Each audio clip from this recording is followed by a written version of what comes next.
عثمان غازی 13 فروری 1258 کو قائی قبیلے کے سردار ارطغرل غازی کے گھر سوغوت میں پیدا ہوئے۔ قبیلے کی روایت کے مطابق انہوں نے بچپن میں ہی گھوڑ سواری، تلوار بازی، کشتی اور تیر اندازی سیکھنا شروع کر دی۔ عثمان غازی نے دینی اور روحانی تعلیم و تربیت صوفی بزرگ شیخ ادیب علی سے حاصل کی۔ ارطغرل غازی کے انتقال کے بعد عثمان کے چچا دندار کو قبیلے کا سربراہ بنایا گیا۔ سلجوقی سلطان 1281 میں حاجی بختاش ولی کے کہنے پر عثمان غازی کو قائی قبیلے کا سردار بنانے کا حکم جاری کیا۔ عثمان غازی نے بازنطینی صلیبیوں کے کئی اہم قلعے اور شہر فتح کر کے اپنی ریاست قائم کی۔ عثمان غازی نے سب سے پہلے 1285 میں کوئلہ حصار قلعہ فتح کیا۔ اسے ان کی پہلی عسکری کارروائی کہا جاتا ہے۔ عثمان غازی نے سازش کے الزام میں اپنے چچا دندار کو قتل کرا دیا۔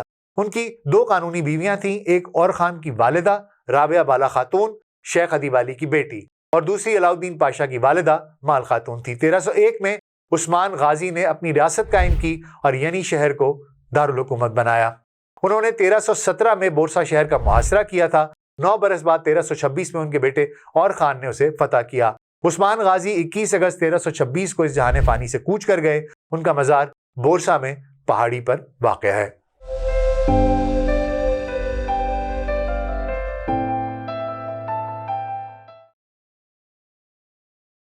گلوبل سچ پوڈ کاسٹ ڈاکٹر ناصر بیگ کے ساتھ آپ کی خدمت میں حاضر ہیں۔ السلام علیکم۔ سلطنت عثمانیہ کی سیریز کے اگلے پروگرام کے ساتھ، اگلی ایپیسوڈ کے ساتھ آپ کی خدمت میں حاضر ہیں۔ آج کی ایپیسوڈ ہے عثمان غازی پر۔ عثمان غازی جو تاریخ عالم کے ایک مشہور جنگجو حکمران تھے، جنہوں نے اپنی شجاعت اور ذہانت سے والد کی جاگیر کو مملکت میں تبدیل کر دیا۔ عثمان غازی نے ایک بگلک کی بنیاد رکھی تھی، تاہم ان کی اولاد میں پیدا ہونے والے سلاطین نے اسے وسیع تر سلطنت میں تبدیل کر دیا، جسے سلطنت عثمانیہ کا نام دیا گیا۔ اسلامی تاریخ میں کسی بھی خاندان کی سلطنت اتنے عرصے تک قائم نہیں رہی، اور نہ ہی کسی خاندان میں آل عثمان جیسے قابل حکمران پیدا ہوئے ہیں۔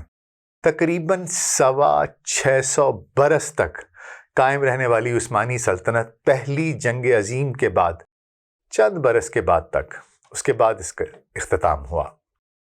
عثمان غازی، ان کے آباء و اجداد کا تعلق اوغوز ترکوں سے تھا۔ وہ 13 فروری 1258 کو قائی قبیلے کے سردار ارطغرل غازی کے گھر پیدا ہوئے، اناطولیہ کے شہر سوغوت میں۔ یہ وہی دن تھے جب منگول حکمران ہلاکو خان نے بغداد کا محاصرہ کر رکھا تھا۔ ان کا خاندان ترکمان قبائل سے تعلق رکھتا تھا جو وسطی ایشیا سے ہجرت کر کے اناطولیہ میں آباد ہوا تھا۔ عثمان کی والدہ کا نام حلیمہ سلطان تھا، ان کے بڑے بھائی کا نام گندوز بیگ تھا اور چھوٹے کا ساوجی تھا، اور ان کو سارو باتو بھی کہا جاتا تھا۔ عثمان غازی کے والد ارطغرل غازی کو سوغوت کے جنگجو سلجوقی سلطنت کے سلطان علاؤالدین ققبد نے ان کے ساتھ وفاداری کے صلے میں جاگیریں عطا ہوئی تھیں، اور انہوں نے جاگیر کا مرکز سوغوت شہر کو بنایا۔ تاریخ دانوں کے مطابق عثمان کا ترکی نام اتومان یا عثمان تھا، بعد ازاں انہوں نے عربی نام عثمان اختیار کیا۔ 18ویں صدی تک ان کا نام انگریزی میں اوٹومن یا اوتھوما لکھا جاتا رہا۔ بعض مورخین عثمان کی تاریخ پیدائش کو درست قرار نہیں دیتے، لیکن بہت سے لوگ اس تاریخ پیدائش پر متفق بھی ہیں۔ عثمان غازی کی پرورش روایتی خانہ بدوشی، مذہبی اور جنگجو ماحول میں ہوئی۔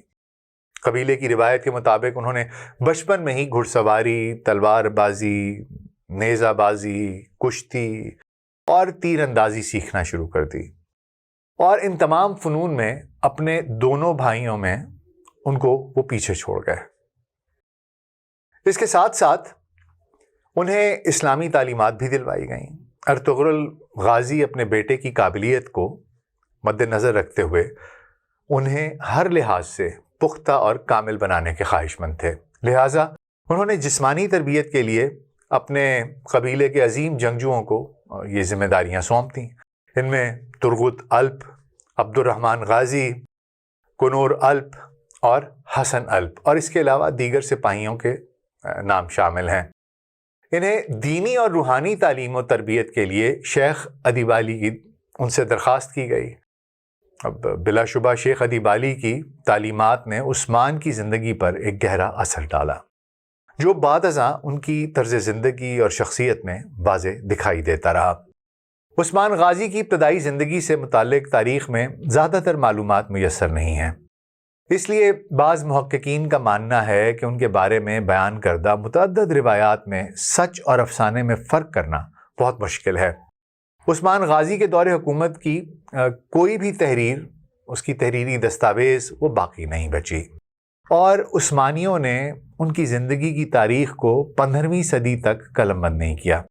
البتہ ان کی صلیبیوں کے خلاف جو جنگیں ہیں، اس میں جو فتوحات ہیں، ان کا مصدقہ ذکر ضرور ملتا ہے۔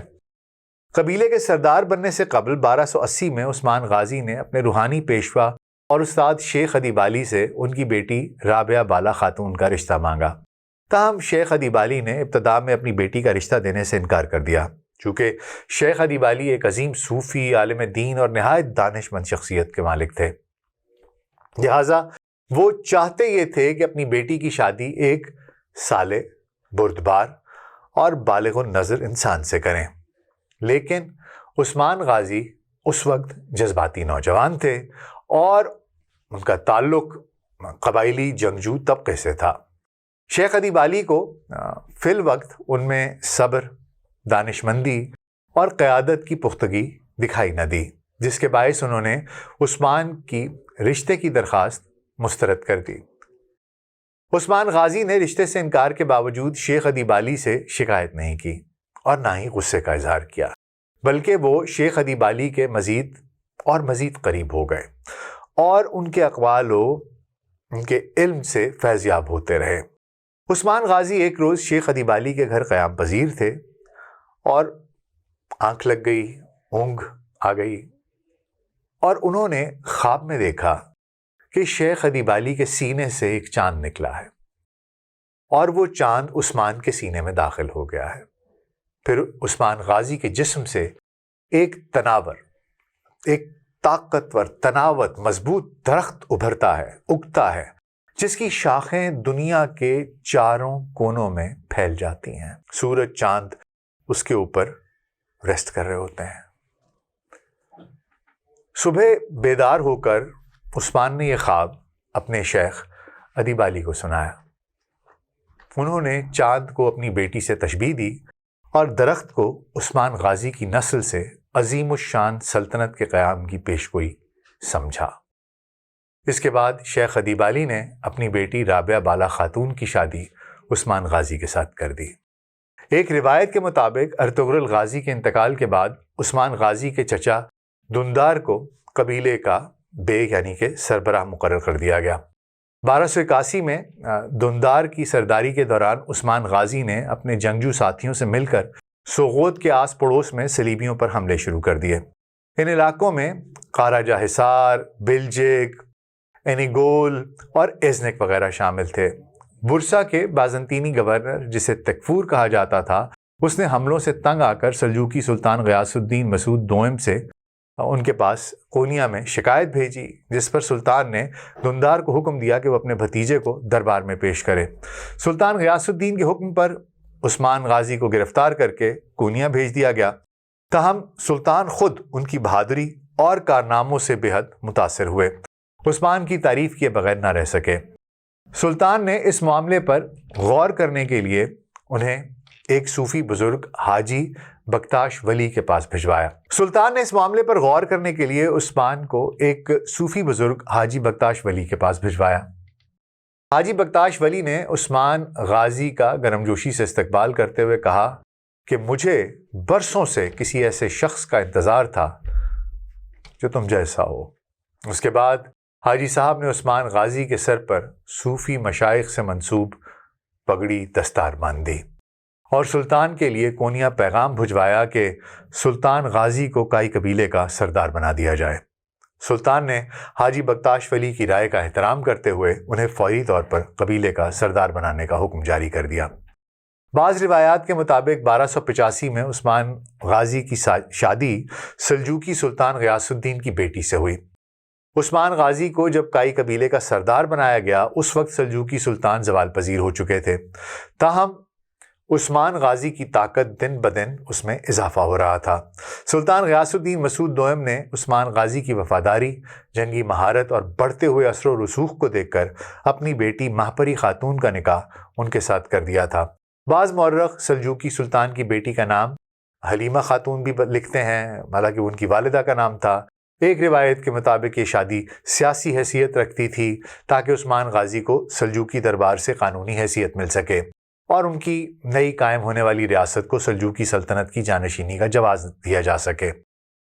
عثمانی مورخین نے شادی کا ذکر بعد کے دور میں کیا ہے، تاہم اس شادی کا کوئی دستاویزی ثبوت موجود نہیں ہے۔ مورخین اسے سیاسی افسانہ سمجھتے ہیں جو عثمانی سلطنت کے اس کے روحانی اور قانونی حیثیت کو مضبوط کرنے کے لیے پھیلایا گیا ہے۔ صوفی بزرگ شیخ ادیبالی اور حاجی بختاش ولی دونوں بابا الیاس خراسانی کے مرید تھے اور ان کے بعد 60 خلفاء میں شامل ہوئے۔ بابا الیاس خراسانی صوفی روحانی رہنما ہونے کے ساتھ ساتھ عوامی تحریک کے عظیم قائد بھی تھے، جنہوں نے سلجوقی حکومت کے آخر میں اہم روحانی اور انقلابی کردار ادا کیا۔ شیخ ادیبالی کی بیٹی سے شادی کے بعد عثمان غازی کو ایک اور کامیابی ملی۔ اخیان روم دراصل ایک صوفی، اخلاقی اور کاروباری تنظیم تھی جس کا تعلق بابا الیاس خراسانی کے درمیان روحانی اور نظریاتی بنیاد تھا اور اسی پر قائم تھا۔ یہ دونوں تنظیموں کا مقصد ایک ہی تھا، جو اناطولیہ میں سلجوقی سلطنت کے زوال، معاشی ناانصافی اور منگول حملوں کے پس منظر میں ابھری تھیں۔ تاہم عثمان غازی کی شیخ ادیبالی کی بیٹی سے شادی نے جہاں انہیں ایک جنگجو تنظیم کی حمایت دلائی، وہیں پر عثمان ترکوں اور جرمیانی ترک قبائل کے درمیان بھی دشمنی کی بنیاد رکھتی۔ دراصل عثمانی ترکوں اور جرمیانی ترکوں کے درمیان اختلافات کی وجہ سیاسی اور علاقائی طاقت کا توازن تھا۔ جب سلجوقی سلطنت روم کمزور ہوئی اور منگولوں نے اس پر کنٹرول حاصل کیا، اس وقت مختلف ترک قبائل نے اپنی اپنی بیگلک قائم کر لی تھی۔ ان چھوٹی چھوٹی ریاستوں میں جرمیانی ترکوں کی بھی ایک بیگلک تھی جو کہ سب سے بڑی تھی۔ اس کا مرکز کوتاہیہ تھا اور اس کے ارد گرد کے علاقے تھے۔ دونوں ریاستیں ایک دوسرے کے قریب واقع تھیں اور دونوں قبائل اپنی اپنی بیگلک کی سرحدیں بڑھانے کی کوشش میں لگے ہوئے تھے۔ عثمان غازی کی قیادت میں عثمانی ترکوں کی طاقت کا توازن بڑھنے لگا تو جرمیانی حکمرانوں نے خطرہ محسوس کیا۔ عثمان غازی کی جاگیر کی سرحدیں بازنطینی سلطنت سے جڑی ہوئی تھیں اور صلیبیوں کی وہ سلطنت بہت کمزور اور چھوٹی ہو چکی تھی۔ تاہم عثمان کی جاگیر کے مقابلے میں وہ پھر بھی بہت بڑی اور طاقتور تھی۔ بازنطینی کلادار عثمان غازی کی جاگیر پر حملے کرتے رہتے تھے، جس کی وجہ سے عثمان غازی اور بازنطینی حکومت میں لڑائی شروع ہو گئی، اور لڑائی میں عثمان غازی نے بازنطینی صلیبیوں کے کئی اہم قلعے اور شہر فتح کر کے اپنی ریاست قائم کی۔ بازنطینی سلطنت کے زیر اثر وہ قلعے مغربی اناطولیہ میں واقع تھے جن پر صلیبی قلعہ تکفور حاکم تھے۔ ان میں سب سے اہم قلعہ اور شہر کوئلہ حصار، قاراجہ حصار، بلجیک اینیگول، یار حصار یعنی شہر اور کوپرو حصار وغیرہ شامل تھے۔ عثمان غازی نے سب سے پہلے 1285 میں کوئلہ حصار قلعہ فتح کیا۔ اسے عثمان کی پہلی عسکری کارروائی مانا جاتا ہے۔ پھر 1288 میں انہوں نے قلعہ قاراجہ حصار پر قبضہ کر لیا، جسے عثمان غازی کی پہلی بڑی عسکری فتح کہا جاتا ہے۔ یہ قلعہ فتح کرنے کے بعد انہوں نے اسلامی خطبہ پڑھوانا شروع کیا اور اسے عثمانی سلطنت کی بنیاد سمجھا جاتا ہے۔ اس فتح کے بعد سلجوق سلطان غیاث الدین مسعود دوم نے عثمان کی کامیابیوں کو سراہا اور انہیں بیگ کا لقب عطا کیا۔ سلطان نے عثمان کی جاگیر کو تمام ٹیکسز سے مستثنی قرار دیا۔ انہیں سلطان کی طرف سے ایک سونے کا جنگی جھنڈا، مہتر، اس کے علاوہ ایک تلوار، ایک کھلی زین اور 1,00,000 درہم تحفے میں دیے۔ اس کے علاوہ جمعے کے خطبے میں عثمان غازی کا نام پڑھنے کی اجازت اور اپنے نام کا سکہ چلانے کا اختیار بھی دے دیا۔ 1298 میں انہوں نے قلعہ اینیگول فتح کیا، جس کے لیے ان کی اناگول کے تکفور سے شدید جنگ ہوئی، اور اس جنگ میں عثمان غازی کا قریبی ساتھی عظیم جنگجو بایا بوجا شہید ہو گیا۔ یہ قلعہ حاصل کرنے کے بعد ان کی فوج کی طاقت مزید مضبوط ہو گئی۔ 1299 میں انہوں نے ایک دن میں 2 قلعے فتح کیے، ان میں بلجک اور یار حصار شامل تھا۔ لڑائی میں بے شمار صلیبی سپاہی ہلاک ہوئے اور کئی گرفتار کر لیے گئے۔ 1301 میں عثمان غازی نے ینی شہر فتح کیا، اور اسی سال انہوں نے بازنطینی صلیبیوں کا ایک اہم دفاعی قلعہ کوپرو حصار بھی فتح کر لیا، جس کی بدولت عثمان غازی کو مغرب کی طرف مزید پیش قدمی کا موقع ملا۔ تاریخ دانوں کے مطابق عثمان غازی کی تمام فتوحات بازنطینی صلیبیوں کے قلعوں پر مرکوز رہیں، کیونکہ اناطولیہ کے اس خطے میں صلیبیوں کی طاقت بہت زیادہ تھی۔ عثمان غازی کی ان فتوحات نے اناطولیہ میں صلیبی اثر و رسوخ کمزور کیا، اور سلطنت عثمانیہ کی عمارت کھڑی ہوئی۔ 1301 میں عثمان نے اپنی ریاست قائم کرنے کے بعد ینی شہر کو دارالحکومت بنا دیا۔ ایک روایت کے مطابق اناطولیہ کے سلطان غیاث الدین منگولوں کے ساتھ ایک جنگ میں شہید ہو گئے۔ ان کی کوئی نرینہ اولاد نہیں تھی، اور ان کی اکلوتی بیٹی عثمان کے عقد میں تھی۔ اسی بنا پر عثمان غازی کو سلطنت کے سرداروں نے متفقہ طور پر تخت پر بٹھا کر بادشاہ تسلیم کر لیا تھا۔ عثمان غازی کی تخت نشینی کے بعد سلطنت میں جان پڑ گئی، کیونکہ اراکین سلطنت، فوج کے سپاہی اور رعایا عثمان غازی کے حسن سلوک سے خوش تھے۔ تاہم کچھ مورخین کا ماننا ہے کہ سلطان غیاث الدین کے انتقال کے بعد عثمان غازی نے اپنی جاگیر کو خود مختار ریاست خود بنایا تھا۔ عثمان غازی کے سلطان بننے کے بعد ہی صلیبیوں نے ان پر حملہ کرنے کے لیے فوجیں اکٹھی شروع کر دیں۔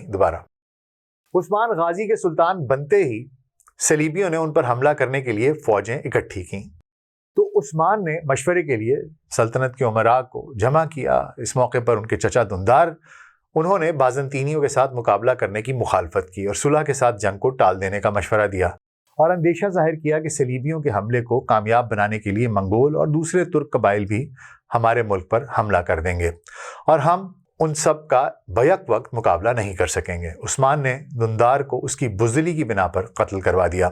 بعض روایات کے مطابق عثمان غازی نے سلطان بننے سے قبل ہی 1299 میں دندار کو قتل کر دیا تھا، کیونکہ دندار عثمان کی بڑھتی ہوئی طاقت اور خود مختاری سے ناخوش تھا، اور اس نے آزاد ریاست قائم کرنے کی بھی مخالفت کی تھی۔ دندار نے مبینہ طور پر مخالفین کے ساتھ مل کر عثمان غازی کے خلاف سازش کی، جس کے باعث عثمان نے جاگیر کا اتحاد اور نظم و نسق برقرار رکھنے کے لیے اپنے چچا کو قتل کرا دیا تھا۔ عثمان غازی نے ریاست میں سیاسی طور پر نئے انتظامی امور تشکیل دیے اور ان پر سختی سے عمل بھی کروایا۔ اپنی حکمرانی کے دوران کائی قبیلے نے خانہ بدوش نظام سے مستقل آباد کاری کی طرف منتقلی میں بڑی پیش رفت کی، جس کی بدولت وہ مستحکم ہوئے اور تیزی کے ساتھ ایک بڑی طاقت میں تبدیل ہو گئے۔ سلطان عثمان غازی نے انہیں دیگر ریاستوں کے مقابلے میں ترقی کے بہتر مواقع فراہم کیے۔ عثمانی ریاست واحد اسلامی ملک تھا جسے دشمن فتح کرنے میں ناکام تھے۔ اس وجہ سے منگولوں کے حملوں سے فرار ہونے والے بہت سے ترک کسانوں، جنگجوؤں اور درویشوں نے عثمانی سلطنت کا رخ کیا اور وہ ریاست کی طاقت بنے۔ تاریخ میں عثمان غازی کی 2 قانونی بیویوں کا تذکرہ ملتا ہے۔ ان میں سے ایک تو اور خان غازی کی والدہ رابعہ بالا خاتون تھیں، جو کہ شیخ کی بیٹی بھی تھیں، اور دوسری علاؤ الدین پاشا کی والدہ مال خاتون تھیں۔ ایک روایت کے مطابق ان کی ایک اور بیوی فلانہ خاتون، ان کا بھی تذکرہ ملتا ہے۔ کہا جاتا ہے جنہیں کہ عثمان غازی نے جوانی میں ملکہ بنانے کا ارادہ کیا، لیکن انکار پر اسے اغوا کر کے اپنی کنیز بنا لیا۔ اور عثمان کے بچوں کی اگر تعداد کی بات کی جائے تو اس پر تاریخ نگاروں کا اتفاق نہیں ہے۔ کچھ 4 بچوں کا ذکر کرتے ہیں، ان میں اور خان، علاؤ الدین پاشا، پازار علی بیگ اور چوہان بیگ یا ساؤچی بیگ شامل ہیں۔ بعض مورخین کی رائے ہے کہ ان کے 7 بیٹے اور 1 بیٹی تھی۔ ان میں اور خان، علاؤ الدین پاشا، اپازار علی بیگ اور چوہان بیگ کے علاوہ فلان بیگ بھی تھے، حمید بیگ بھی تھے اور مراد ارسلان ملک بیگ بھی تھے، اور ان کی بیٹی کا نام فاطمہ خاتون بتایا جاتا ہے۔ سلطان بننے کے بعد عثمان غازی نے 17 جولائی 1302 کو جنگ بافیوس جیتی، جو اناطولیہ کے مغربی علاقے میں بازنطینی فوج کے ساتھ لڑی گئی تھی۔ یہ ایک تاریخی اور فیصلہ کن معرکہ تھا، اور وہ ریاست قائم ہونے کے بعد عثمانی فوج کی پہلی جنگ تھی۔